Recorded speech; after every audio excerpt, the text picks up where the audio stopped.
ସମସ୍ତଙ୍କୁ ଜୟ ଜଗନ୍ନାଥ। ଶୁଣ, ଭାଷା ସାହିତ୍ୟକୁ ଅଧ୍ୟୟନ କରୁଛ, ନିଜର ପରମ୍ପରା ଆଭିଜାତ୍ୟକୁ ପଛରେ ପକାଇ ଦେଇଛ, ଠିକ ନା ଭୁଲ? ଆନ୍ସାର ଦିଅ ମତେ। ପଚାରୁଛି, ମତେ ଆନ୍ସାର ଦିଅ।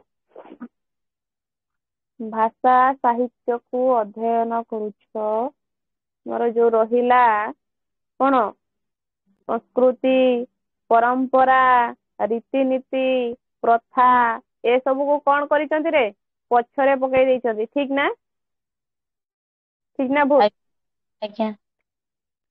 ଆଜି ଇଂରାଜୀ ନବବର୍ଷ। ଇଂରାଜୀ ନବବର୍ଷ ହେତୁ କାଲି ରାତିରେ ମଦ ମାଶ୍ଚଲ୍ୟରେ ବୁଡିଥିବେ ଲୋକମାନେ, ଠିକ ନୁହେଁ କି? 100% ରୁ 98% ଠିକ, ଠିକ ନା? ନା ଭୁଲ?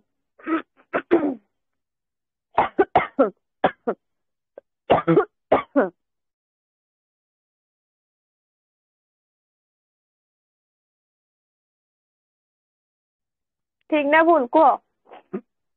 ଆଜ୍ଞା ଆଜି ଆଜ୍ଞା ମ୍ୟାମ୍। ଇଂରାଜୀ ଜଣକୁ ପଚାରୁନି, 16-17 ଜଣ ପିଲା ଅଛ, ମତେ ଉତ୍ତର ଦିଅ। ଆଜି ଇଂରାଜୀ ନବବର୍ଷ ବୋଲି କାଲି ଗଲା ରବିବାର ରାତି, ପୂର୍ବ କଥା କହୁଛି, ପର କଥା କହୁନି। ପୂର୍ବ ଦିନ ଗଲା ରବିବାର ରାତି, ଲୋକମାନେ କଣ କରିଥିବେ?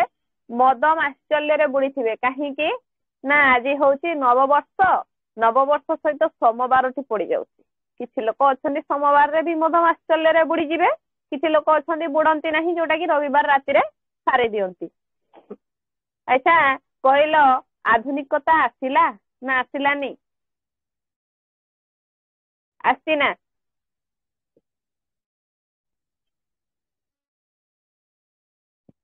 ଆଗରୁ ଯେତେବେଳେ ନବବର୍ଷ ଆସୁଥିଲା, ଲୋକମାନେ କଣ ମଦ ମାଶ୍ଚଲ୍ୟରେ ବୁଡୁଥିଲେ ନା ବୁଡୁ ନଥିଲେ? ଉତ୍ତର ଦେଲ ଦେଖିବା।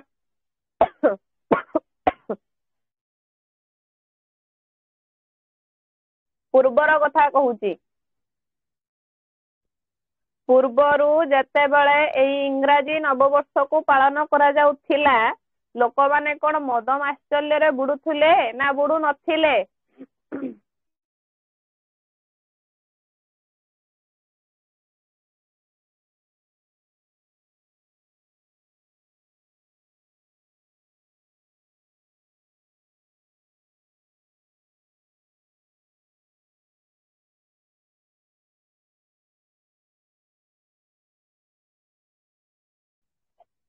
ଦିଅରେ ଉତ୍ତର ଦିଅ। ଉତ୍ତର ଦେଲେ ସିନା ମୁଁ ତାପରେ କିଛି ସଂଶୋଧନ କରିବି। ତମେ ମାନେ ଯଦି କିଛି ନ କହିବ, ଏମିତି ନୀରବ ବସିବ, ମୁଁ ସଂଶୋଧନ କଣ କରିବି? ଭୁଲଟା ଆସିଲେ ସିନା ମୁଁ ତାକୁ ସଂଶୋଧନ କରିବି।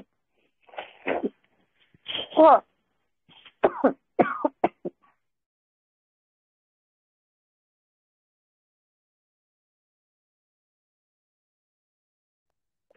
ଆଚ୍ଛା, ମୋ ଭଏସ ଶୁଭୁଛି ନା ତମମାନଙ୍କୁ? ସେଇଟା କହିଲ ଟିକେ ଖାଲି।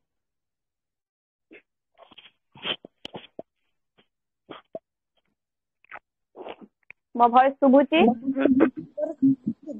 ମଦ ମାଂସ ଭୋଜି କରିବାଟା ଚାଲୁଥିବ, କାହିଁକି ନା ଆଗରୁ ହିଁ ମଦ ମାଂସ ସମସ୍ତେ ଖାଉଛନ୍ତି। ସମସ୍ତଙ୍କ ସିଚୁଏସନ ବଦଳିଛି, ପରିସ୍ଥିତି ନୁହଁ। ପ୍ରଶ୍ନ ବୁଝ ମା। ତାହେଲେ କୁହ, ଯଦି ତମର ଉତ୍ତର ଏଇଟା ଆସିଲା ଯେ ସିଚୁଏସନ ବଦଳିଛି, ଠିକ ଅଛି, ସିଚୁଏସନ ବଦଳିଛି, ତାହେଲେ କଣ ପୂର୍ବରୁ ଲୋକମାନେ ଇଂରାଜୀର ନବବର୍ଷଟାକୁ କଣ ଏମିତି ପାଳନ କରୁଥିଲେ? ପୂର୍ବରୁ କଣ ଝିଅଟିଏ ଯେତେବେଳେ ବିବାହ ଘରରେ ବିବାହ ବନ୍ଧନରେ ବାନ୍ଧି ହଉଥିଲା, କଣ ଏଇଭଳି ଆଜିକା ଦୁନିଆର ବିବାହ ବନ୍ଧନରେ ବାନ୍ଧି ହଉଥିଲା କି? ଆଜି ଯେମିତି ସେ ବିବାହ ବନ୍ଧନରେ ବାନ୍ଧି ହଉଛି, କଣ ପୂର୍ବରୁ ସେମିତି ବିବାହ ବନ୍ଧନରେ ବାନ୍ଧି ହଉଥିଲା କି? କୁହ ମତେ।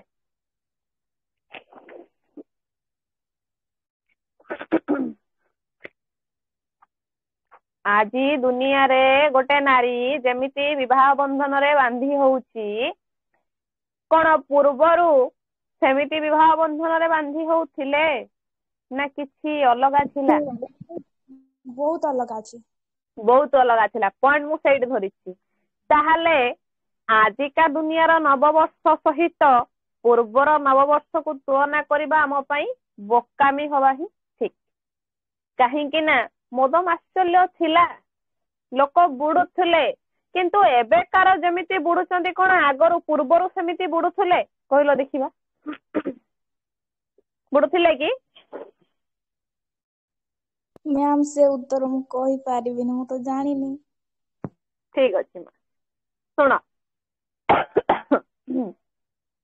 ଆଧୁନିକତା କଣ ନା ମଡର୍ନ ଲିଟରେଚର। ଆଧୁନିକତା କହିଲେ ମଡର୍ନ ଲିଟରେଚର ନୁହେଁ କି? ଯୋଉ ସମୟରେ ଆସିଲେ ଆମେ ଜାଣିଛନ୍ତି ଫକୀରମୋହନ ସେନାପତି, ରାଧାନାଥ ରାୟ, ପ୍ୟାରୀମୋହନ ଆଚାର୍ଯ୍ୟ, ତମମାନଙ୍କର ଆଉ କୋଉମାନେ ରହିବାରେ, ରାମଶଙ୍କର, ଗୌରୀଶଙ୍କର, ଏଇମାନେ ଯୋଉ ସମୟରେ ଥିଲେ, ତାହେଲେ ଆଧୁନିକତା ସେଇ ସମୟରେ ଆସିଛି।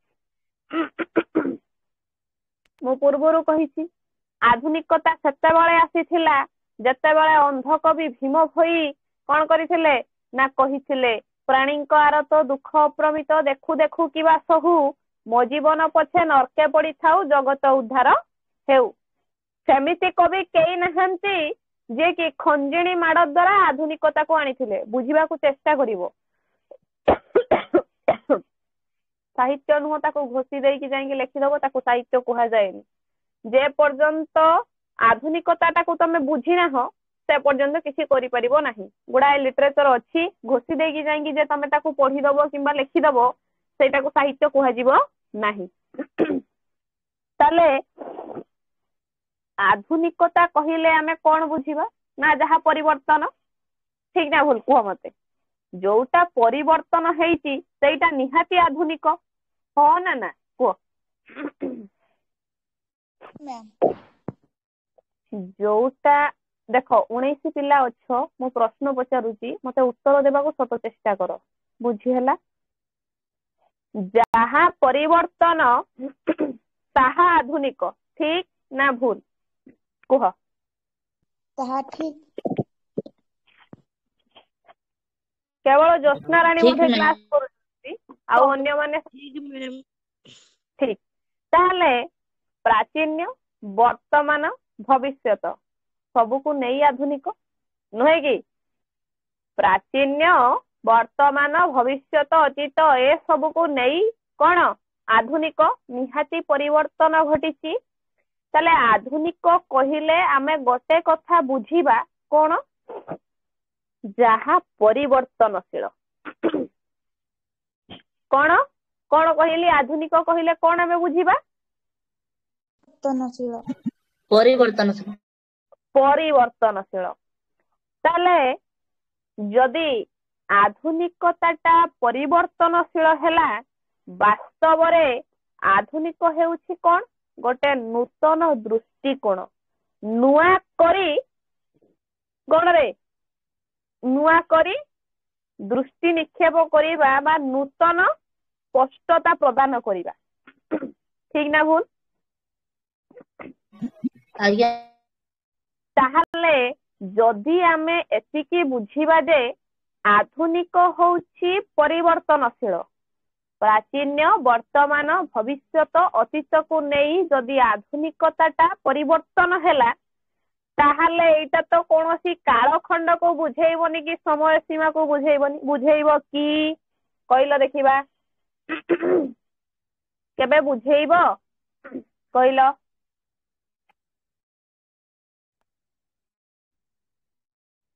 ହଁ ନା ନା?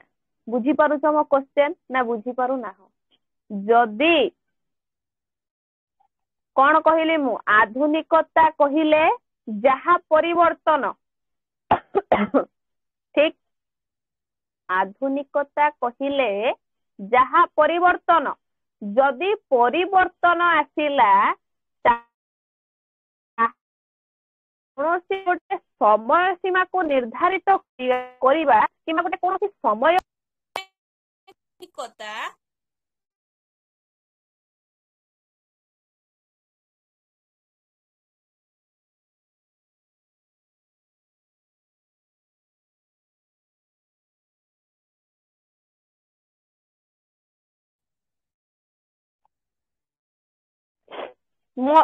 ଏବେ ମୋ ଭଏସ ଶୁଭୁଛି ନା? ଆଜ୍ଞା ମ୍ୟାମ୍। ମୋ କ୍ୱେଶ୍ଚନ ଶୁଣ। ଯଦି ଆମେ କହିଲେ ଆଧୁନିକ ହଉଛି ପରିବର୍ତ୍ତନଶୀଳ, ତାହେଲେ ସବୁ ଜାଗାରେ ସିଏ ପରିବର୍ତ୍ତନ ହବ, ଠିକ ନା ଭୁଲ? आज्ञा मैम। सब जगार परिवर्तन जगार परिवर्तन है आमे जे कोनोसी गोटे निर्दिष्ट समय को नहीं कि कहिबा एटा आधुनिकता सेटा कोन केबे संभव की नाइ मैम संभव नुह संभव नुह ताले आमे कोन जानिले समय आधुनिकता समाज परिवर्तन होउची मिशन होउची आधुनिकता भी परिवर्तन हेई चलीची किछि सार मैडम माने अछंती किंबा कोनोसी सार माने अछंती जो माने हमको पढ़ौचंती किंबा आमे जहांक पाखरु किछि शिक्षा ग्रहण करिछु प्रायतः सार माने कहंती सारला दासंक समय अनुसार सारला दास जहा लिखि देले ताहा आधुनिकता उपेंद्र भंजंक समय रे जहा आसिला ताहा आधुनिकता चले सारला दास आसीचंती गोटे जगरे उपेंद्र भंज आसीचंती गोटे जुगरे चले तांकर कोन प्रकृत समय सीमा को नै कि आधुनिकता आसीची कि केबे आसीनी आसीची कि कहलो देखिबा नाइ ताहले ए कथा केबे भी सत्य नुहे जे गोटिए कालखंड भितरे आधुनिकताटा आसीची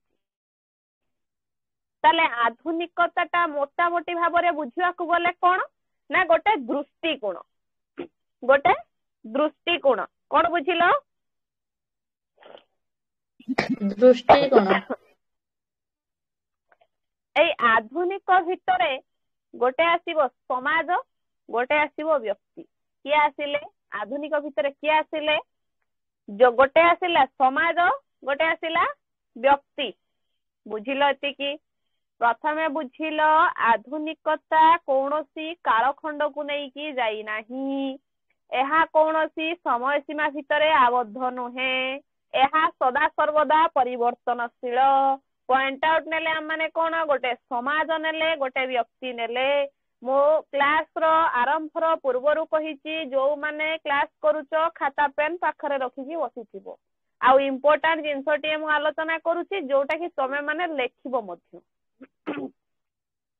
जो माने न लेखिबो मु से माननकु आ किछि कहि परिबि नाही दया करी जो माने पछरे आसिलो मु म्यूट ऑन करि दउची नेक्स्ट टाइम जो माने पछरे आसीबो आ मु म्यूट ऑन करि परिबि नाही काहे कि ना मु पढौची जते बेले आउ तळकु जाई कि म्यूट ऑन करि परिबि नाही बुझिबलो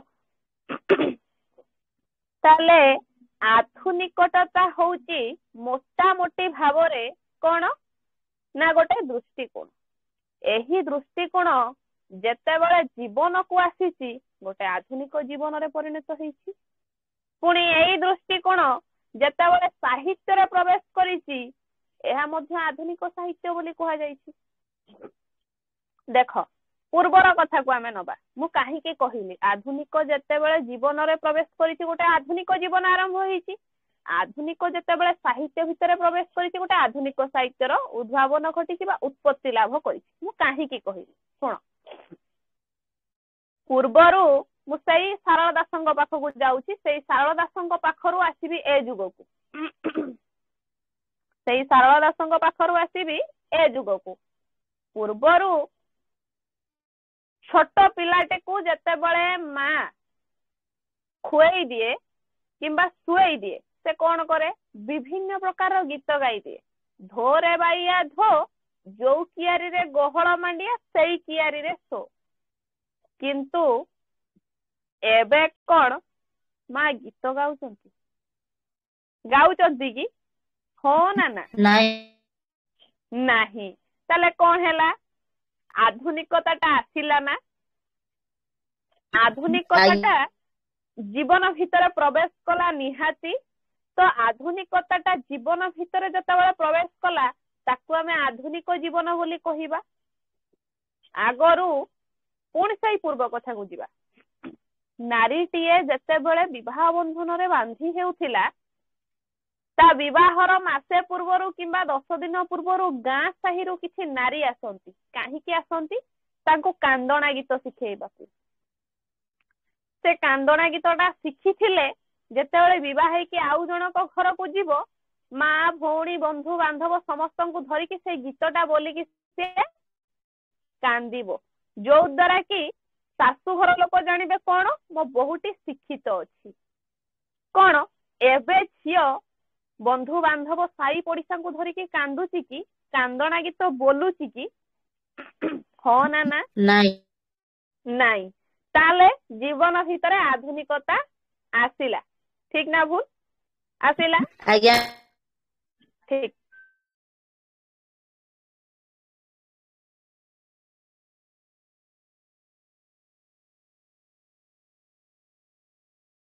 ନେକ୍ସଟ ଯିବା ଆମେ କଣ ନା ଯେତେବେଳେ ଆଧୁନିକତା ସାହିତ୍ୟ ଭିତରେ ପ୍ରବେଶ କଲା ତାକୁ ଆମେ କଣ କହିଲେ?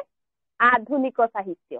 ଦେଖିବା ଆଧୁନିକ ସାହିତ୍ୟ କେମିତି ହେଲା। ଦେଖ, ପୂର୍ବରୁ ସାରଳା ଦାସଙ୍କ ସମୟରେ ପୁରାଣ ପୋଥି ମାନ ରଚନା କରାଯାଉଥିଲା, ଠିକ ନା ଭୁଲ? ଆଜ୍ଞା ମ୍ୟାମ୍। ତାହେଲେ ପୌରାଣିକ ପଦ୍ଧତିରେ ଚାଲିଥିଲା କାମ। ସାହିତ୍ୟ ଭିତରେ ଯେତେବେଳେ ମହାନ ମହାନ ବିଦ୍ୱାନ ରଥୀ ମାନେ ଆସିଲେ ସେମାନେ କଣ କଲେ? ତିଆରି କଲେ ନୂତନ ଢଙ୍ଗର କାବ୍ୟ କବିତା। ପ୍ରେମର କାବ୍ୟ କବିତା ଫୁଟି ଉଠିଲା, ପ୍ରତାରଣାର କାବ୍ୟ କବିତା ଫୁଟି ଉଠିଲା,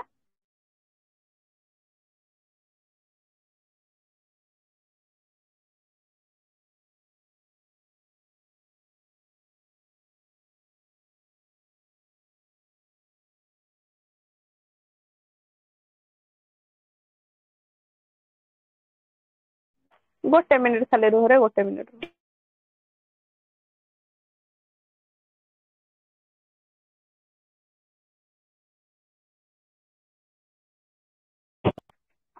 କଣ କହୁଥିଲି ମୁଁ? ପୁରାଣ ପୋଥି କଥା କହୁଥିଲି। ପୂର୍ବରୁ ସାରଳା ଦାସଙ୍କ ସମୟରେ ନୂତନ ଢଙ୍ଗର ପୁରାଣ ରଚନା କରାଯାଉଥିଲା, ଅର୍ଥାତ୍ ପୌରାଣିକ ଆଲୋଚନା ହେଲା। କିନ୍ତୁ ଆସ୍ତେ ଆସ୍ତେ ଆସ୍ତେ ଆସ୍ତେ ସାହିତ୍ୟର ପରିବର୍ତ୍ତନ ଘଟିଲା। କଣ ନା ପୁରାଣକୁ ଛାଡିଦେଲେ କବି ମାନେ ପ୍ରେମ ପ୍ରତାରଣାକୁ ନେଇକି କାବ୍ୟ କବିତା ରଚନା କଲେ। ତାହେଲେ ସାହିତ୍ୟ ଭିତରେ ବି ଆଧୁନିକତା ପ୍ରବେଶ କଲା, ଠିକ ନା ଭୁଲ? ଆଜ୍ଞା ମ୍ୟାମ୍। ତାହେଲେ ଆମେ ଏତିକି ବୁଝିବା ସମାଜ ବ୍ୟକ୍ତିକୁ ପରିବର୍ତ୍ତନ କଲା, ବ୍ୟକ୍ତି ସମାଜକୁ ପରିବର୍ତ୍ତନ କଲା, ଠିକ ନା ଭୁଲ? ଆଜ୍ଞା ମ୍ୟାମ୍। ଯେତିକି ପିଲା ଅଛ ଆଧୁନିକତା ତାକୁ ବୁଝିପାରୁଛ ନା ନା ବୁଝିପାରୁନାହଁ? କୁହ ମତେ। ବୁଝି ହଉଛି ମ୍ୟାମ୍। ଶୁଣ, SSB, ନେଟ୍, PG ଗୋଟେ ଏଣ୍ଟ୍ରାନ୍ସ ଭାଇବା ବି ଯେତେବେଳେ କରାଯାଏ ନା, SSB କ୍ୱାଲିଫାଇ କରିସାରିବା ପରେ ଯେତେବେଳେ ଭାଇବା ବି ଆସେ ନା, ଏଭଳି ବି କ୍ୱେଶ୍ଚନ ଆସେ। ସେଇଠି ତମେ ବିନା ଦ୍ୱନ୍ଦ୍ୱରେ ବୁଝେଇ ଦବ ଆଧୁନିକତା କଣ। ଯେମିତି କହୁଛି, ଯେଉଁ ଢଙ୍ଗରେ କହୁଛି, ପର୍ଟିକୁଲାର ଏଉ ଢଙ୍ଗରେ ବୁଝେଇ ଦବ, କେହି ବି ତମକୁ କାଟି ପାରିବେନି, କେହି ବି ତମକୁ କାଟି ପାରିବେନି, ମନେ ରଖିଥାଅ। ତାହେଲେ ସମାଜ ବ୍ୟକ୍ତିକୁ ଆମେ ନେଇଥିଲେ, ଆମେ ବୁଝିଲେ କଣ ନା ଆଧୁନିକତା ଏମିତି ଗୋଟେ ଜିନିଷ, ସମାଜ ପରିବର୍ତ୍ତନ ହେଲେ ବ୍ୟକ୍ତି ପରିବର୍ତ୍ତନ ହେଲା, ବ୍ୟକ୍ତି ପରିବର୍ତ୍ତନ ହେଲେ ସମାଜ ପରିବର୍ତ୍ତନ ହେଲା। ତାହେଲେ ଦି ଜଣ କଣ ହେଲେ କିରେ? ଅଙ୍ଗାଙ୍ଗୀ ଭାବେ ଜଡିତ। ସମାଜ ଆଉ ବ୍ୟକ୍ତି ଦୁଇ ଜଣ ଯାକ ଅଙ୍ଗାଙ୍ଗୀ ଭାବେ ଜଡିତ, ଠିକ ନା ଭୁଲ? ଆଜ୍ଞା ମ୍ୟାମ୍। ସମାଜ ଜୀବନରେ ଗୋଟେ ନିରନ୍ତର ପ୍ରବାହ ଅଛି, ସମାଜ ସହିତ ବ୍ୟକ୍ତି ଜୀବନର ମଧ୍ୟ ଗୋଟେ ନିରନ୍ତର ପ୍ରବାହ ଅଛି। ଯେତେବେଳେ ସମାଜ ଜୀବନରେ ପରିବର୍ତ୍ତନ ଆସେ ତାହା ବ୍ୟକ୍ତି ଜୀବନକୁ ରୂପାନ୍ତରିତ ହୁଏ। ବେଳେ ବେଳେ ଏମିତି କିଛି ବ୍ୟକ୍ତି ଆସନ୍ତି ଯୋଉମାନେ ସମାଜକୁ ମଧ୍ୟ ପ୍ରଭାବିତ କରିଦିଅନ୍ତି, ଯୋଉଟା ମୁଁ ଏବେ କହିକି ଗଲି। କଣ କହିଲି ନା ସମାଜ ଦ୍ଵାରା ବ୍ୟକ୍ତି ପରିବର୍ତ୍ତନ ହୁଏ, ବ୍ୟକ୍ତି ଦ୍ଵାରା ସମାଜ ପରିବର୍ତ୍ତନ ହୁଏ। ତାହେଲେ ଦି ଜଣ ଯାକ ଅଙ୍ଗାଙ୍ଗୀ ଭାବେ ଜଡିତ। ଯେମିତି ଗୋଟିଏ ମୁଦ୍ରାର ଦୁଇଟି ପାର୍ଶ୍ୱ ସଦୃଶ।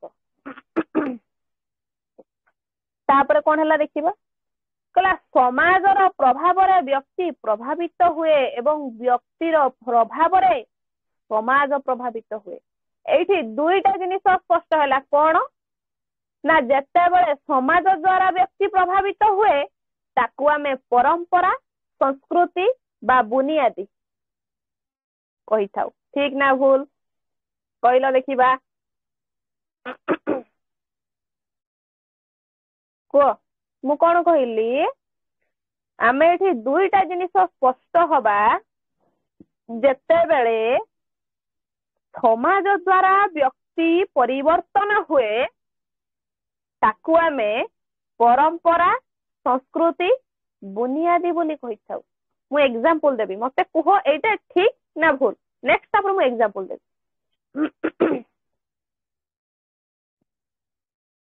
कुह कहि परिबो ठीक ना भूल मु पचारुची मु खाली ठीक भूल ला उत्तर खोजुची जेतेबेले समाज परिवर्तन होउची व्यक्ति परिवर्तन होउची तो सेतेबेले आमे ताकू परंपरा संस्कृति बुनियादी बोली कही थाउ ठीक ना भूल ठीक मैम काहे कि ठीक किस रीजन थिबो ना बिना कारण रे कोनोसी जिनिस आसे नाही मो देह खराब हबो काहे कि खराब हबो किछि कारण थिबो मते बांती हैला काहे कि बांती हैला कारण थिबो बिना कारण रे कोन जण को बांती हबो कि हुए तो मु किछि न खाई जोटा खाइबा कथा नु से जिंसडा खाइथिबी मोर डाइजेशन हेलानी मते बांती हैला विवाह बंधन रे बांधी सारिबा परे गोटे नारी को बांती हुए काहे कि ना जेहेतु गर्भवती से अछंती ताको बांती होउची ठीक तै भली जदी समाज व्यक्ति को आमे तुलना करिबा समाज परिवर्तन हेला को व्यक्ति परिवर्तन होउची तले एठी परंपरा संस्कृति बुनियादी आसुची तले किछि कारण अछि निहाती बिना कारण रे तो किछि हबनी ना कारण को नै कि सब किछि ठीक ना भूल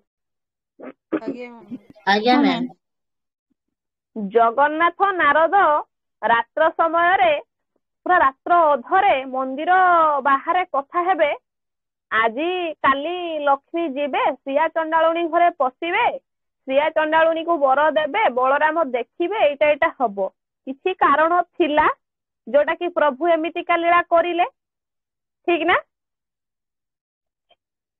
मैम आगे सही भली जदि आमे जानिले समाज द्वारा व्यक्ति प्रभावित हुए ताकू आमे परंपरा संस्कृति बुनियादी एई भली केते गुडिया शब्द को व्यवहार करिथाउ एग्जांपल सेही पूर्व कथा को नै जाओ विवाह बंधन रे बांधी हबा बेले नारीटीए हाथे लंबार ओढ़ना टाणी की बाहा हेउथिला किंतु आजिका जुगरे विवाह बंधन रे बांधी हेले नारीटीए नाचुची कहूची मो बाहा घरे नाचिबी मु जहार फाटुची फाटू गीत गाई देला ताहले परंपरा आसिलानी संस्कृति आसिलानी आसिला ना ना आसिलानी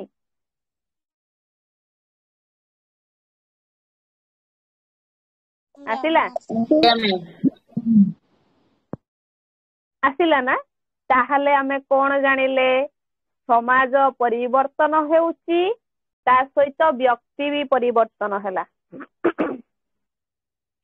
जोटा कि बहु अमलरू बहु पूर्वरू बहु प्रपिता बेलरू रहिछि ए कथा सब जेते समाज परिवर्तन होउची सेते व्यक्ति परिवर्तन होउची जेते प्रकार पीढ़ी चलीची तापरे नूतन पीढ़ी सृष्टि हेउची ठीक ना भूल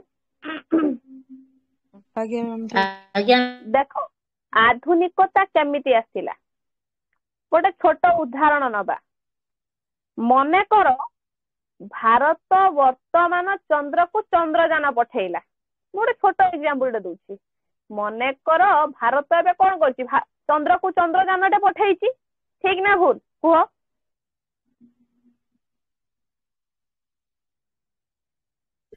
आज्ञा मैम पठेइनी ना चंद्र को चंद्रयान पठेइ नथिला ना भारत सेटा भी जाननो ना कोन पठेइछि ना पठेइथिला तो जेतेबेले पठेला जेतेबेले चंद्रयान नो जाइथिला आमे कोन जानिथिले ନା ଚନ୍ଦ୍ର ଜଣେ ମାମୁଁ, ଆମେ ତାଙ୍କୁ ମାମୁଁ ବୋଲି ସମ୍ବୋଧନ କରନ୍ତି। କୁମାର ପୂର୍ଣ୍ଣିମା ପାଳନ କରନ୍ତି, ତାଙ୍କୁ ଆମେ ପୂଜା କରନ୍ତି, ସବୁ କରନ୍ତି। ଠିକ ନା ଭୁଲ? ଆମେ ଏଇଟା ଜାଣିଥିଲେ ନୁହେଁ କି? ଯେତେବେଳେ ଚନ୍ଦ୍ରଯାନ ଗଲା, କୋଉଠି ଗଲା? ଆକାଶ ପୃଷ୍ଠକୁ ଗଲା। ଯିବା ପରେ କଣ ହେଲା ନା ଚନ୍ଦ୍ରଯାନରେ ଘର ତୋଳି ହବ, ଚନ୍ଦ୍ରଯାନରେ ଦେବାଦେବୀ ମାନେ ଅଛନ୍ତି, ବିଭିନ୍ନ ପ୍ରକାର କାର୍ଯ୍ୟକଳାପ ବି ସେଠି ହେଇପାରିବ। ତାହେଲେ କଣ ପରିବର୍ତ୍ତନ ଘଟିଲା କହିଲ ଦେଖିବା? ତାହେଲେ କଣ ପରିବର୍ତ୍ତନ ଘଟିଲା ମତେ କୁହ? ମନ ଭିତରେ କୁସଂସ୍କାର ଥିଲା, କୁସଂସ୍କାର ନଥିଲା କି? କୁସଂସ୍କାର କହିଲେ ବି ତାକୁ ଚଳିବ ନିହାତି ଭାବରେ। କଣ ନା ଚନ୍ଦ୍ରଯାନକୁ ଆମେ ଯିବା, ଚନ୍ଦ୍ରଯାନକୁ ଆମେ ଯାଇ ନଥିଲେ, କିନ୍ତୁ ଯେତେବେଳେ ଗଲେ ଆମେ ଜାଣିଲେ କଣ ସେଠି ଘର ତୋଳି ହବ, ସେଠି ରହି ହବ, ସେଠି ବିଭିନ୍ନ ପ୍ରକାରର କାର୍ଯ୍ୟକ୍ରମ ମଧ୍ୟ କରିହବ। ତାହେଲେ ଆମେ ଏତିକିରୁ କଣ ବୁଝିବା? ଆଧୁନିକତା ଆସିଛି ନା ଏଇଠି? ନା ଆସିନି? ମତେ କହିଲ ଦେଖିବା। ଏଇ ଜାଗାରେ ଆଧୁନିକତାଟା ଆସିଛି ନା ଆସିନାହିଁ? ଆସିଛି ମ୍ୟାମ୍। ଆସିଛି ମ୍ୟାମ୍।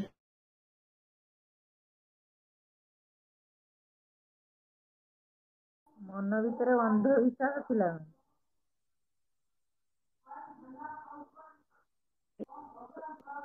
ନିହାତି ଆଧୁନିକତା ଆସିଛି ନା ଆସିନାହିଁ? ଅନ୍ଧବିଶ୍ୱାସ ଥିଲା, ଆଧୁନିକତା। ଅନ୍ଧବିଶ୍ୱାସ ଥିଲା, କୁସଂସ୍କାର ଥିଲା। କଣ ନା ଆମେ ତଳୁ ରହିକି ଚନ୍ଦ୍ରକୁ ପୂଜା କରିବା, ଆମେ ଚନ୍ଦ୍ରଯାନକୁ ଯାଇପାରିବାନି।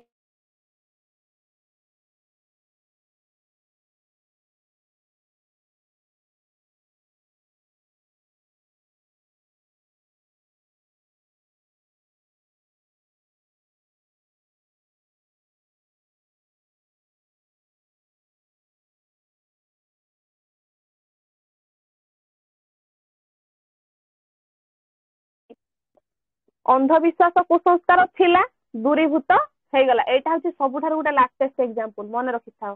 ଆଧୁନିକତାକୁ ଯଦି ପଶିବ, ଭାରତର ଚନ୍ଦ୍ରକୁ ଯେତେବେଳେ ଚନ୍ଦ୍ରଯାନ ଯାଇଛି, ଏଇଟା ହଉଛି ସବୁଠାରୁ ଗୋଟେ ଲାଟେଷ୍ଟ ଏକ୍ସାମ୍ପଲ, ମାନେ ବେଷ୍ଟ ଏକ୍ସାମ୍ପଲ କହିଲେ ବି ଚଳିବ, ଯେତେବେଳେ ଆମେ ଆଧୁନିକତାକୁ ବୁଝୁଛନ୍ତି।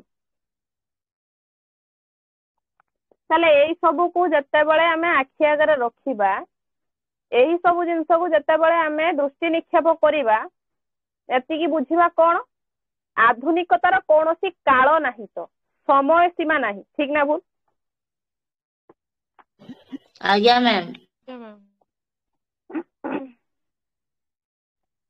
ଯେତେବେଳେ ଏ ସବୁ ଘଟଣା ଗୁଡିକ ଦ୍ୱାରା ସମାଜ ପରିବର୍ତ୍ତନ ହଉଛି, ବହୁତ ଲୋକମାନେ ବି ପରିବର୍ତ୍ତନ ହଉଛନ୍ତି, ତା ମାନେ ଆଧୁନିକତା ଆସିଲା। ତା ମାନେ ଆଧୁନିକତା ଆସିଲା ନୁହେଁ କି? ଚନ୍ଦ୍ରଯାନକୁ ଗଲେ, ଦେଖିଲେ, ସେଠି ଘର ତୋଳି ହବ, ସେଠି ରହି ହବ, ବିଭିନ୍ନ ପ୍ରକାର ଚିନ୍ତା ଚେତନା ଆସିଗଲା ଆମମାନଙ୍କ ପାଖକୁ, ତା ମାନେ ଆଧୁନିକତା ଆସିଲା। ତାହେଲେ ଆମେ ଆଧୁନିକତା ମାନେ ପୂର୍ବରୁ ମୁଁ କଣ କହିଥିଲି? ପରିବର୍ତ୍ତନଶୀଳ। ଯୋଉଟା ପରିବର୍ତ୍ତନଶୀଳ ସେଇଟା ହେଲା ଆଧୁନିକତା। ତାହେଲେ ପୁରାପୁରି କ୍ଲିୟର ହେଇଗଲ ନା? ଆଧୁନିକତାଟା ପରିବର୍ତ୍ତନ ନା ପରିବର୍ତ୍ତନ ନୁହେଁ? ବୁଝିପାରିଲ ନା? ଆଜ୍ଞା ମ୍ୟାମ୍। ଦେଖ, ଆହୁରି ଗୋଟେ ଏକ୍ସାମ୍ପଲ ନବା। ଯଦି ଆଜିର ଦୁନିଆରେ ଗୋଟେ ଲୋକକୁ ସାପ କାମୁଡୁଛି, ଆଜିର ଦୁନିଆରେ ଯଦି ଗୋଟେ ଲୋକକୁ ସାପ କାମୁଡୁଛି, ସେ ତାକୁ ମେଡିକାଲ ନ ନେଇକି କହିବ ମୁଁ ଗୁଣିଆ ପାଖକୁ ନେଇକି ଯିବି, ତାକୁ ଆଧୁନିକତା କହିବା ନା? ତାକୁ ଆଧୁନିକତା କହିବା ନା? କେବେ କହିବାନି, କେବେ କହିବାନି। ତାହେଲେ ଆମେ ସେଠି କଣ କରିବା? ଗୁଣିଆ ପାଖକୁ ନ ନେଇ ତାକୁ ପ୍ରଥମେ ମେଡିକାଲ ନବା, ସେଇଠି ଆସିବା ଆଧୁନିକତା। ଏବେ ବୁଝିଲ ନା ଆଧୁନିକତା? ଆଜ୍ଞା ମ୍ୟାମ୍। ତାହେଲେ ସମାଜର ସବୁ ବର୍ଗର ଲୋକ ସବୁବେଳେ ରୁହନ୍ତି, ବିଭିନ୍ନ ପ୍ରକାରର ଲୋକ ରୁହନ୍ତି। ଯେତେବେଳେ ସମାଜ ବିଭିନ୍ନ ମାତ୍ରାରେ ପରିବର୍ତ୍ତନ ହଉଛି, ସମାଜର ବର୍ଗର ଯୋଉ ଲୋକମାନେ ରହିଲେ ସେମାନେ ବି ବିଭିନ୍ନ ପ୍ରକାର ରହିଥିବେ। କିଏ ରାଗି ହେଲାଣି, କିଏ ପ୍ରତାରଣା କଲାଣି, କିଏ ପ୍ରେମ କଲାଣି, କିଏ ଘୃଣା କଲାଣି, କିଏ କାହାକୁ ଛାଡିଦେଲାଣି, କିଏ କାହା ପାଖରେ ରହିଲାଣି, ଏଇଭଳିଆ ପ୍ରକାରର ଲୋକ ଦେଖିବାକୁ ମିଳନ୍ତି। ତାହେଲେ ଗୋଟେ ସାମାଜିକ ଜୀବନ ନିରନ୍ତର ଚାଲିବ, ବ୍ୟକ୍ତି ଜୀବନ ନିରନ୍ତର ଚାଲିବ। ସମାଜ ଯେତେବେଳେ ବ୍ୟକ୍ତି ସତ୍ତାକୁ ଆବରି ଧରିବ, ସେତେବେଳେ ସମାନ ଭାବରେ ଚାଲିବ। ଯେତେବେଳେ ପରମ୍ପରା ପଦ୍ଧତି ତମମାନଙ୍କର ବୁନିୟାଦି ଏ ସବୁକୁ ମଣିଷ ବୁଝି ପାରିବ, ଗୋଟିଏ ବୋଲି ଭାବିବ, ଦୁଇଟା ଭାବିବନି ତ, ଗୋଟିଏ ବୋଲି ଭାବିବ, ସେତେବେଳେ ସବୁ କିଛି ସମାନ ଭାବରେ ଚାଲିବ। ବୁଝିଲ ନା ବୁଝିପାରିଲ ନାହିଁ?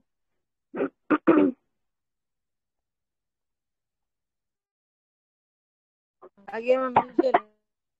ତାହେଲେ ସମାଜ ଏବଂ ବ୍ୟକ୍ତି ଯେତେବେଳେ ତା ଜୀବନ ଧାରାକୁ ପରିବର୍ତ୍ତନ କରିବେ, ସେତେବେଳେ କଣ ଆସିବ? ନିହାତି ଭାବରେ ଆଧୁନିକତା ଆସିବ।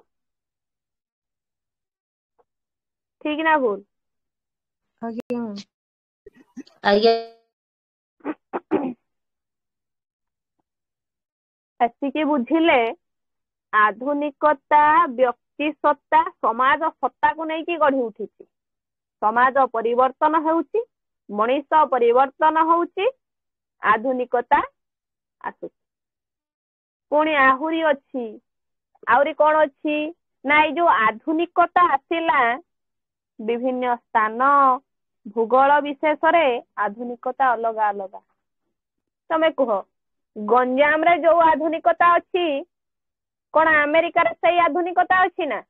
ବ୍ରିଟେନରେ ସେଇ ଆଧୁନିକତା ଅଛି ନା? ଇଂଲଣ୍ଡରେ ସେହି ଆଧୁନିକତା ଅଛି ନା? ନା ନାହିଁ? ନା ଅଲଗା? ଅଲଗା ମ୍ୟାମ୍। ଅଲଗା ମ୍ୟାମ୍। ତାହେଲେ ସବୁ କ୍ଷେତ୍ରରେ ଆଧୁନିକତା ଅଲଗା ଅଲଗା। ସବୁ କ୍ଷେତ୍ରରେ ଆଧୁନିକତା ଅଲଗା ଅଲଗା। ତା ମାନେ ନୁହେଁ ଯେ ଆମେ ଖାଲି କହିଦବା, ବାଧ୍ୟ। ଏଇଟା ହଉଛି ବାଧ୍ୟ। ସ୍ଥାନ କାଳ ପାତ୍ର ଅନୁସାରେ ଆଧୁନିକତା ଅଲଗା ଅଲଗା ହେବା ବାଧ୍ୟ, ପୁରା ବାଧ୍ୟତାମୂଳକ। ଏଠି କହିବାନି ଯେ ଆମେ ଖାଲି ପାଟିରେ କହିଦବା ଯେ ଅଲଗା, ନା, ପୁରାପୁରି ବାଧ୍ୟ, ସେ ଅଲଗା ହବ। ଯେମିତି ତମ ମାନଙ୍କର ସଂସ୍କୃତି ଅନୁସାରେ ତମେ ମାନେ କଣ କରୁଛ?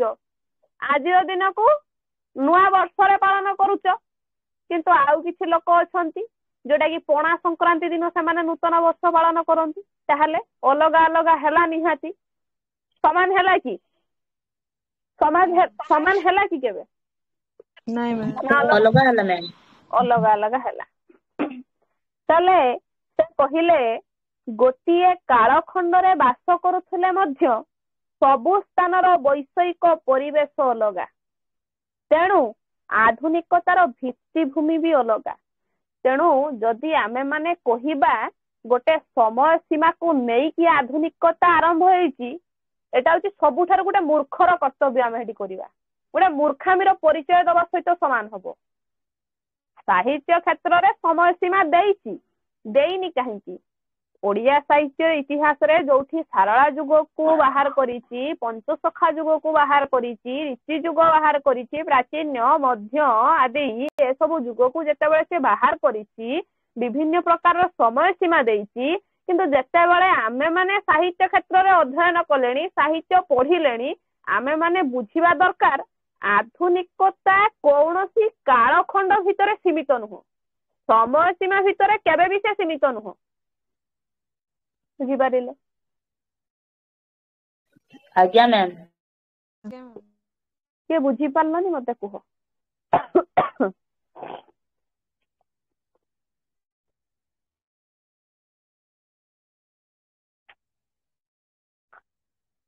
କିଏ ବୁଝିପାରିଲନି ମତେ କୁହ ଯେ ମୁଁ ଏଇ ଜାଗାରେ ମ୍ୟାଡାମ ବୁଝିପାରିଲି ନାହିଁ। ପଚାର। 3 ମିନିଟର ଅବଧି ଦେଲି, ପଚାର ମତେ। ଖାତା ପେନ୍ ଖୋଲିଛ?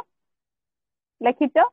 ଯାହା କହିଲେଣି ଭାବୁଛି ଲେଖିଥିବ, ଯେହେତୁ କ୍ଲାସର ପୂର୍ବରୁ ମୁଁ ସୂଚନା ଦେଇଥିଲି, ଖାତା ପେନ୍ ପାଖରେ ଧରିକି ବସିଥିବ, ଭାବୁଛି ଲେଖିଥିବ।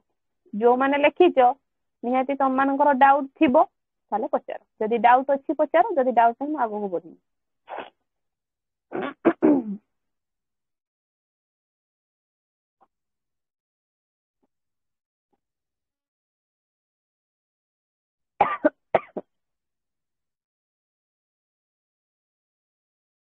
ଅଛି ନା ଡାଉଟ? ଅଛି ନା ଯିବି ପଢେଇବି?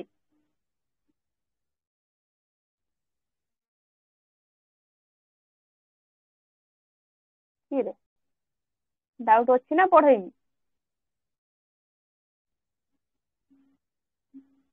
ମ୍ୟାମ୍ ଆଗକୁ ପଢାନ୍ତୁ, ଡାଉଟ୍ ନାହିଁ। ନାଇଁ ତ ଠିକ ଅଛି। ତାହେଲେ ଆମେ ଏତିକି ବୁଝିବା କୌଣସି ଗୋଟେ ମାନକ କିମ୍ବା ପାରାମିଟର କିମ୍ବା ମାନଦଣ୍ଡ ଏସବୁ ଦ୍ୱାରା ଆଧୁନିକତାଟାକୁ ମପା ଯାଇ ପାରିବ ନାହିଁ। ସେ ତ ସବୁବେଳେ ପରିବର୍ତ୍ତନ ହେଲା, ତାକୁ ମାପିବା କେମିତି? ଆମେ କାହା ଦ୍ୱାରା ମାପିବା? ନା ମଣିଷ କେବେ ତାକୁ ମାପି ପାରିବ, ନା ସମାଜ କେବେ ତାକୁ ମାପି ପାରିବ। ସମାଜ ପରିବର୍ତ୍ତନ କରେଇ ପାରିବ, ବ୍ୟକ୍ତି ବି ପରିବର୍ତ୍ତନ କରେଇ ପାରିବ। ତାହେଲେ ଆଧୁନିକତାଟା ଆସିଲା କେତେବେଳେ? ତାର ତ କୌଣସି ସମୟ ସୀମା ନାହିଁ ଆମେ ଜାଣିଲେ। ତେବେ ଏଇ ଯୋଉ ଆଧୁନିକତା ଆସିଲା କେତେବେଳେ? ଯେତେବେଳେ ୟୁରୋପରେ ଶିଳ୍ପ ବିପ୍ଳବ ହେଲା। କେତେବେଳେ ହେଲା ୟୁରୋପରେ ଶିଳ୍ପ ବିପ୍ଳବ? କେବେ ହେଇଥିଲା? ଅଷ୍ଟାଦଶ ଶତାବ୍ଦୀରେ ହେଇଥିଲା। ଟେଲିଫୋନ ବାହାରିଲା, ଜେରେକ୍ସ ମେସିନ ବାହାରିଲା, ଆସ୍ତେ ଆସ୍ତେ ଆସ୍ତେ ଆସ୍ତେ ସବୁ କଣ ହେଲା? ଇଲେକ୍ଟ୍ରିକାଲ ଜିନିଷ ସବୁ ବାହାରି ପଡିଲା, ଇଣ୍ଟରନେଟ ଜିନିଷ ସବୁ ବାହାରି ପଡିଲା। ତାହେଲେ ଆଧୁନିକତା ଆସିଛି, ୟୁରୋପରେ ଆସିଲା। ୟୁରୋପରେ ଆସିଲା ସେଟା, କିନ୍ତୁ ଓଡିଶାକୁ ଆସିଛି କି? ଓଡିଶାକୁ ଆସିଛି ନା? ପଚାରୁଛି, ଓଡିଶାକୁ ଆସିଛି କି? ମ୍ୟାମ୍ ତମର ଆସିନି। ଟେଲିଫୋନ ହଉ, ଯେ କୌଣସି ଇଣ୍ଟରନେଟ ଜିନିଷ ବାହାରିଲା, ସେଟା ତ ୟୁରୋପର ଶିଳ୍ପ ବିପ୍ଳବ ଆରମ୍ଭ କଲା ଅଷ୍ଟାଦଶ ଶତାବ୍ଦୀରେ। କଣ ଓଡିଶାକୁ ଆସିଲା କି? ଓଡିଶାକୁ ତ ଆସିଲାନି ନା। ଏଇ ସବୁ ବାହାରିବା ଦ୍ୱାରା ସେ ଯେଉଁ ଗିର୍ଜା ସଂସ୍କୃତିର ବିଲୋପ ଘଟିଲା, ବିଜ୍ଞାନ ଏବଂ ପ୍ରଯୁକ୍ତି ବିଦ୍ୟାର ବିକାଶ ହେବାରୁ ଆଧୁନିକ ହେଲା ୟୁରୋପୀୟ। ତାହେଲେ ୟୁରୋପର ସଂସ୍କୃତି ଅନୁସାରେ ଆଧୁନିକତା ହେଲା ୟୁରୋପୀୟ। ୟୁରୋପରେ ସଂସ୍କୃତି ଦେଖାଦେଲା, ତାହେଲେ ଆଧୁନିକତା କଣ ହେଲା? ୟୁରୋପୀୟ ହେଲା। ସେଠି ଓଡିଶାକୁ ଆସିନି ଏପର୍ଯ୍ୟନ୍ତ ଆଧୁନିକତା। ଶିଳ୍ପ ସଭ୍ୟତାର ଆସ୍ତେ ଆସ୍ତେ ବିକାଶ ଘଟିଲା। ତେଣୁ ମନ୍ଦିର ବା ମସଜିଦ ସଂସ୍କୃତିରୁ, ଗିର୍ଜା ସଂସ୍କୃତିରୁ ଜୀବନ ଆସିଲା କୋଉଠିକି? ନା ଶିଳ୍ପ ସଂସ୍କୃତି ପାଖକୁ ପଳେଇ ଆସିଲା। ଯୋଉଠି ପୁରାଣ ପୋଥି ପାଠ କରାଯାଉଥିଲା, ଭଗବାନଙ୍କୁ ପ୍ରାର୍ଥନା କରାଯାଉଥିଲା, ଆସ୍ତେ ଆସ୍ତେ ଆସ୍ତେ ଆସ୍ତେ ଆଧୁନିକତା ଆସିଲା। ସମସ୍ତେ କଣ କଲେ? ଶିଳ୍ପ କତିକି ପଳେଇ ଆସିଲେ, ଶିଳ୍ପ ବିପ୍ଳବ ଆରମ୍ଭ କରିଦେଲେ। କଳକାରଖାନା ଆସିଲା, ଜେରକ୍ସ ମେସିନ, ଟେଲିଫୋନ ଏସବୁ ଚାଲିଥିଲା। ଏଇ ସବୁ ଜିନିଷକୁ ଅଧିକ ମାତ୍ରାରେ ୟୁଜ କଲେ। ଯେଉଁ ସମୟରେ ୟୁରୋପରେ ଶିଳ୍ପ ବ୍ୟବସ୍ଥା ଚାଲୁଥିଲା, ସେ ସମୟରେ ବଳଦ ଗାଡିକୁ ଆଧୁନିକତା ବୋଲି ଭାବୁଥିଲେ। ଚିନ୍ତା କର, ମୁଁ ଓଡିଶା କଥା କହିଲି। ଯେତେବେଳେ ୟୁରୋପରେ ଟେଲିଫୋନ, ଜେରକ୍ସ ମେସିନ ଥିଲା, ସେତେବେଳେ ଓଡିଶାର ଲୋକମାନେ ବଳଦ ଗାଡିକୁ ଆଧୁନିକ ବୋଲି ଭାବୁଥିଲେ। କାହିଁକି? ନା ଗାଡି ଆସି ନଥିଲା, ସେଇଥିପାଇଁ ତ ମାଗୁଣୀର ଶଗଡ ଥିଲା। ସେଇଥିପାଇଁ ଓଡିଶାରେ ମାଗୁଣୀର ଶଗଡ ଥିଲା, ନଥିଲା। ଶିଳ୍ପ ବିପ୍ଳବ ବୋଲି ଗୋଟେ ଜିନିଷ ଓଡିଶାରେ ନଥିଲା। କେତେବେଳେ ଆସିଲା? ମୁଁ ପଢେଇ ଯାଉଛି, ବୁଝିବ କେତେବେଳେ ଆସିଲା। ତେଣୁ ୟୁରୋପରେ ଆଧୁନିକତା ଯାହା ଥିଲା, ଆମର ଆଧୁନିକତା ତାହା ନଥିଲା। ଠିକ ନା ଭୁଲ? କୁହ ତାହେଲେ ଏବେ ମତେ ଏଇଟା ବୁଝାଅ, ଠିକ କହିଲି ନା ଭୁଲ କହିଲି? ପୁରା ଠିକ ନୁହେଁ କି? ୟୁରୋପରେ ଯୋଉ ଆଧୁନିକତା ଥିଲା, ଓଡିଶାରେ ସେ ଆଧୁନିକ ନଥିଲା। ୟୁରୋପରେ ଶିଳ୍ପ ବିପ୍ଳବ ବାହାର କଲା, ତାର ସେ ତା ମନମାନି ଚଲେଇକି ତା କାମ ସିଏ କଲା। ଓଡିଶା କଣ ଆଗକୁ ବଢିଲା କି? ଓଡିଶା ଦ୍ଵାରା କଣ ଆଉ ପ୍ରଚାର ପ୍ରସାର କିଛି ହେଲା କି? ସେ ସେଇ ଶଗଡ ଦ୍ଵାରା ହିଁ କାମ ଚାଲିଲା, ସେଇ ଶଗଡ ହିଁ କାମ କରେଇଲା ସବୁ। ଏହା ସ୍ପଷ୍ଟ ହେବା ଉଚିତ, 1803ରେ ଯଦି ଇଂରେଜ ମାନେ ଓଡିଶା ଆସିନଥାନ୍ତେ, ତାହେଲେ ଓଡିଶା ଆଧୁନିକତା ହୋଇନଥାନ୍ତା। ଏଇଠି ମନେ ରଖ, ଯେତେବେଳେ ଇଂରେଜ ମାନେ ଓଡିଶା ଭିତରେ ପ୍ରବେଶ କଲେ, ସେତେବେଳେ ଓଡିଶା ଆଧୁନିକ ହେଇଛି। ତା ପୂର୍ବରୁ ହେଇନି। ତ ତା ପୂର୍ବରୁ ସେଇ ନାରୀ ମାନେ ହାତ ଲମ୍ବାର ଓଢଣୀ ଟାଣିକି ବାହାଘର ବେଦିରେ ବସିକି ବାହା ହେଇକି ଯାଉଥିଲେ। କହୁନଥିଲେ ମୋ ବାହାଘରେ ନାଚିବି ମୁଁ, ଯାହାର ଫାଟୁଛି ଫାଟୁ, ଏ କଥା କହୁନଥିଲେ। ପୁରୁଷଟିଏ ଧୋତି ପିନ୍ଧିକି ବାହାରୁଥିଲେ, ଧୋତି ପଞ୍ଜାବୀ ପିନ୍ଧୁଥିଲେ। ସେ ବେଲ୍ଟ ନଥିଲା ଭିଡିବା ପାଇଁ ସେ ସମୟରେ। ପୁରାଣ ଗାଦିମାନ ଥିଲା ସେ ସମୟରେ। ଭାଗବତ ଟୁଙ୍ଗି ଥିଲା, ହରିବଂଶ ଥିଲା, ରାମାୟଣ ଥିଲା। କାହା ଘରେ ଗୋଟେ ଟିଭି ଥିବ ଯଦି ସାଇ ପଡିଶା ସାରା ଲୋକ ଯାଇକି ବସୁଥିଲେ ସେତେବେଳେ। ଯୋଉମାନେ ଅପ୍ ଡାଉନ ହଉଛ ଏଠି ଗୋଟେ ଯାତ୍ରା ପେଣ୍ଡେଲ ଚାଲିଛି ବୁଝିଲ ନା, ଚାଲି ଯାଉଛ କ୍ଲାସ କରିବି ବୋଲି ଅଧଘଣ୍ଟା ପୂର୍ବରୁ ଦେଲେଣି, ତମେ ମନମାନି ଚଲେଇଛ ଗୋଟେ, ପଳେଇ ଯାଉନ ଗ୍ରୁପ ରୁ ଟୋଟାଲି କ୍ଲାସ ଆସିଛ କାହିଁକି? ସ୍ୱାଗତିକା ପଟେଲ ମନେ ପଡିଲା କ୍ଲାସ କଥା ବୋଧେ ଏବେ।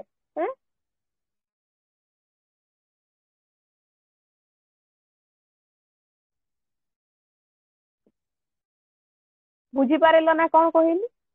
ୟୁରୋପରେ ଯେତେବେଳେ ଶିଳ୍ପ ବିପ୍ଳବ ଥିଲା ଓଡିଶାରେ ସେତେବେଳେ ବଳଦ ଗାଡି ଥିଲା। ଦେଖିବ ମାଗୁଣୀର ଶଗଡ କେତେ ଦୁଃଖ କରିଛି ମାଗୁଣୀ, ତା ଶଗଡକୁ କେହି ପଚାରିଲେନି। କେତେବେଳେ ନା 1803 ଯେତେବେଳେ ଇଂରେଜ ମାନେ ଆସିଲେ, 1498 ଭାସ୍କୋଡା ଗାମା ଜଳପଥ ଆବିଷ୍କାର କଲା, ଜଳପଥରେ ଟୁଙ୍ଗ ଟୁଙ୍ଗ ଟୁଙ୍ଗ ଟୁଙ୍ଗ ହେଇ ଚାଲିଲେ ଇଂରେଜ ମାନେ। ଆସିକି କଣ କଲେ? ତାଙ୍କ ମନମାନି ଚଲେଇଲେ। ସେଇଠୁ ଆଧୁନିକତା ଆସିଛି, ସେଇଠୁ ଓଡିଶା ଭିତରେ ଆଧୁନିକତା ପ୍ରବେଶ କରିଛି। ତାହେଲେ ଆଧୁନିକତା ମାନେ କିଛି ବୁଝିଲ ନା ବୁଝିଲ ନାହିଁ ମତେ କୁହ?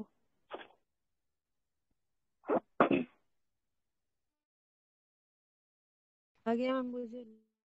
ବୁଝିହେଲା? ଆଜ୍ଞା ମ୍ୟାମ୍ ବୁଝିଗଲା। ଆଧୁନିକତା ଗୋଟେ କ୍ଲାସ ରେ ସରିଯିବନି, କାହିଁକି ନା ୟୁରୋପର ଆଧୁନିକତା ଅଛି, ତମମାନଙ୍କର ଓଡିଶାର ଆଧୁନିକତା ଅଛି, ଭାରତ ବର୍ଷର ଆଧୁନିକତା ଅଛି। ମିନିମମ୍ 4ଟି ରୁ 5ଟି କ୍ଲାସରେ ଯାଇକି ଆଧୁନିକତା ସରିବ। ବୁଝିହେଲା? ଇଏ ହଉଛି ଗୋଟେ କ୍ଲାସ। ମୁଁ ଯାଇନି ପ୍ୟାରୀମୋହନ ଆଚାର୍ଯ୍ୟ, ଗୌରୀଶଙ୍କର ରାୟ, ରାଧାନାଥ ରାୟ, ଫକୀରମୋହନ ସେନାପତି ଏମାନଙ୍କ ପାଖକୁ ଯାଇନି, ତାଙ୍କ ଲେଖନୀ ଚାଳନା ଆରମ୍ଭ ହେଇନି ଏପର୍ଯ୍ୟନ୍ତ। ମୁଁ ବାସ୍ ଆଧୁନିକତାର ହିଣ୍ଟ ଦେଲି, ଖାଲି ଗୋଟେ ଛୋଟିଆ ଇଣ୍ଟ୍ରୋଡକ୍ସନ ଟେ ଉପକ୍ରମ ଟେ ତମମାନଙ୍କ ପାଖରେ ଥୋଇଲି। ଆମେ ଯୋଉ ମୂର୍ଖାମି ଭିତରେ ପଶିଥିଲେ ଯେ ଏତିକି ଖ୍ରୀଷ୍ଟାବ୍ଦରୁ କିମ୍ବା ଏତିକି ଶତାବ୍ଦୀରୁ ଏତିକି ଶତାବ୍ଦୀ ହଉଛି ଆଧୁନିକତା, ତାହା ଭୁଲ। ତମେ ମାନେ ନିଜେ ପଢିବ, ନିଜେ ତିଆରି କରିବ। ଓଡିଆ ଭାଷା ସାହିତ୍ୟରେ ଅଧ୍ୟୟନ କରୁଛ, ନିଜେ ତିଆରି କରିବ। ଯୋଉ ସାହିତ୍ୟରେ ଲେଖା ଯାଇଛି ଆଧୁନିକତା ଏତିକି ସମୟରୁ ଏତିକି ସମୟ ଭିତରେ, ପର୍ଯ୍ୟାପ୍ତ ସମୟ ଭିତରେ ଅବଧି ହେଇଗଲା, ତାର ସମାପ୍ତ ଘଟିଗଲା, ସେଇଟା ହଉଛି କ୍ରସ୍, ଭୁଲ ଟୋଟାଲି। କାହିଁକି ନା ଆଧୁନିକତା ସରିନି, ଆଜି ପର୍ଯ୍ୟନ୍ତ ଚାଲିଛି, ଅନବରତ ଚାଲିଛି। ପରିବର୍ତ୍ତନ, ମଣିଷ ପରିବର୍ତ୍ତନ ହଉଛି, ସବୁବେଳେ ପରିବର୍ତ୍ତନ ହଉଛି, ମନୁଷ୍ୟ ସବୁବେଳେ ପରିବର୍ତ୍ତନ ହଉଛି। ତାହେଲେ ଆଧୁନିକତା ସରିଲା କୋଉଠି? ରାଜନୀତି କ୍ଷେତ୍ରରେ ପରିବର୍ତ୍ତନ ହେଲା, ସଂସ୍କୃତିରେ ପରିବର୍ତ୍ତନ ହେଲା, ପରମ୍ପରାରେ ପରିବର୍ତ୍ତନ ହେଲା, ରୀତି ନୀତି ଚାଲି ଚଳନ ସବୁଥିରେ ପରିବର୍ତ୍ତନ ଘଟିଲା। କହିଲ, ଆଗରୁ ଲୋକ ମୁଖରୁ ଉଚ୍ଚାରିତ ବାଣୀ ଥିଲା, ଲୋକଟିଏ କହୁଥିଲେ, ଲୋକମାନେ ଶୁଣି ଶୁଣି ମନେ ରଖୁଥିଲେ। ଆଉ ଲୋକ କହୁଛନ୍ତି ନା? ଏବେ ବା ମୋବାଇଲ କହିଲାଣି, ଆଉ ଲୋକ କହୁଛନ୍ତି ନା? ଆଗରୁ ଜେଜେ ଜେଜେମାଙ୍କ ସନ୍ଧ୍ୟା ହବ ମାନେ ଜେଜେ ଜେଜେମା ଅଜାଇଙ୍କ ପାଖରେ ବସିକି ନାତି ନାତୁଣୀ ମାନେ ଗପ ଶୁଣୁଥିଲେ। ଥିଲା ଗପର ଆରମ୍ଭରେ କଥାଟିଏ, କୋଉ କଥାଟିଏ, କି କଥା, ବେଙ୍ଗୁଲି କଥା, ଇଏ ସବୁ ଥିଲା। ଏବେ ଅଛି ନା? ଏବେ ଆଉ କହୁଛନ୍ତି ନା? ନାଇଁ ମ୍ୟାମ୍। ମା ମାନେ ପିଲାଟାକୁ ଶୁଆଇଦବାକୁ ହେଲେ ଧୋରେ ବାଇଆ ଧୋ, ଯୋଉ କିଆରିରେ ଗୁହଳ ମାଣ୍ଡିଆ ସେଇ କିଆରିରେ ଶୋ, ନହେଲେ ନିଦ ମାଉସିଲ ନିଦ ମାଉସୀ ଗୀତ ଗାଇକି ଶୋଇ ଦଉଥିଲା। ଆଉ ଗୀତ ଗାଉଛନ୍ତି ନା? ମୋବାଇଲ ନେଇଯା ଖଟ ଉପରେ ନାଇଁ ମ୍ୟାମ୍। ଶୋଇପଡ, ମୋବାଇଲ ନେଇକି ଖଟ ଉପରେ, ଧୀର ବେଳା ଖଟ ଉପରେ ଶୋଇକି ମୋବାଇଲ ଦେଖିକି ଶୋଇ ପଡିବୁ ହେଲା, ଏଇଆ କହୁଛନ୍ତି ନା? ତାହେଲେ କଣ ହେଇଛି? ଧୀରେ ଧୀରେ ପ୍ରାକ୍ ସାରଳା ସାହିତ୍ୟ ପାଖରୁ ଆଜି ପର୍ଯ୍ୟନ୍ତ ଆଧୁନିକତା ଆସିଛି। ଆଉ ଆଧୁନିକତା ସଦା ସର୍ବଦା ପରିବର୍ତ୍ତନଶୀଳ ହେଇଛି, ଆଉ ସବୁବେଳେ ରହିଛି ବି, ସରିଯାଇନି। ଆଧୁନିକତା ସରିଯାଇନି। ଠିକ ନା ଭୁଲ? ଆଜ୍ଞା।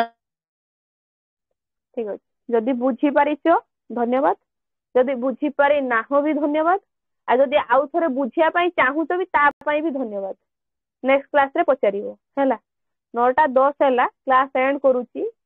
ମୁଁ ଖାଇସାରିକି 9:25 ରୁ 30 ଭିତରେ ଓଡିଆ ଭାଷା ସାହିତ୍ୟ ନେଟ୍ କ୍ଲାସରେ କିଛି କଥା ଅଛି, ନେଟ୍ କ୍ଲାସରେ ମୁଁ ଅନ୍ କରିବି। ବୁଝିହେଲା?